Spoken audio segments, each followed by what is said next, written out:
Yes, case study 4, this is mediation. We are using the way of solving this conflict is we use mediation. You see, well, on Bikos and his father, it was about what? Negotiation. You see, they are negotiating. But now this is mediation. K.C.S.E lost his business due to floods. This affected his cash flow, and he was sent arrears of 4 months. His landlord had locked the house. He has demanded to be paid everything owed to him before unlocking it. K.C.S.E can only afford to pay half of the debt. I will repeat. K.C.S.E lost his business due to floods. This affected his cash flow, and he has rent arrears of 4 months. His landlord has locked the house. He has demanded to be paid everything owed to him before unlocking it. K.C.S.E can only afford to pay half the what? The debt. So how many months has he not paid the rent? Yes? 4 months, right? Why did he not pay? Why is he not paying? Sorry? Yes, his business was affected by the what?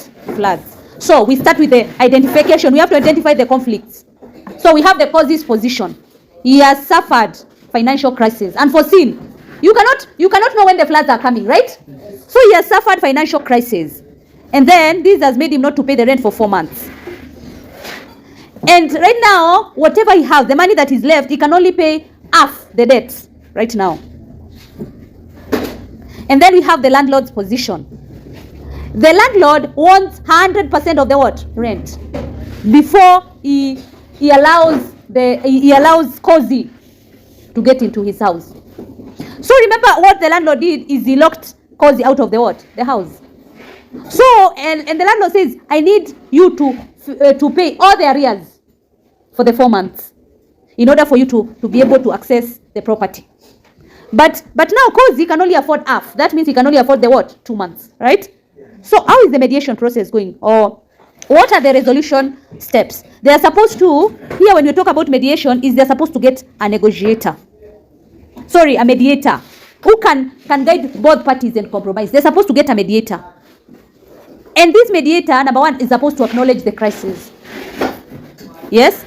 So the mediator is supposed to help the landlord understand that it was not K.C.S.E's what? Fault.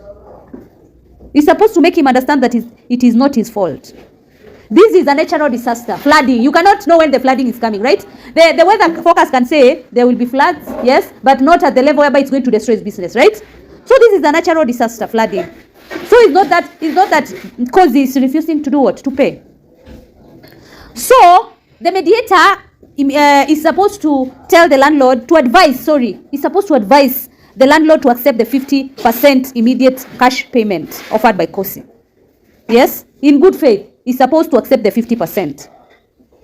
And then he's supposed, after receiving the 50%, that is for the 2 months, he's supposed to unlock the house so that K.C.S.E and his family can do what? Can re-enter. Yes, and then they have to make a structured clear down plan. Or now K.C.S.E is going to pay the remaining what? 50%. Yes, how he's going to pay the debts. And he's going to ensure that the negotiator is supposed to ensure that the amount that he's going to pay in small amounts is manageable. The installments are manageable. Because remember, as he's paying for the arrears, the other 50%, he's still staying in the house, yes? There's that new month's what? Rent. So he's supposed to ensure that he does that. As he's paying the current rent because of where he's living, the arrears, he's still repaying them comfortably in the next few months until his business does what? Recovers. That is all about it. Are we together? Yes. So from there, I want us to, there's group work.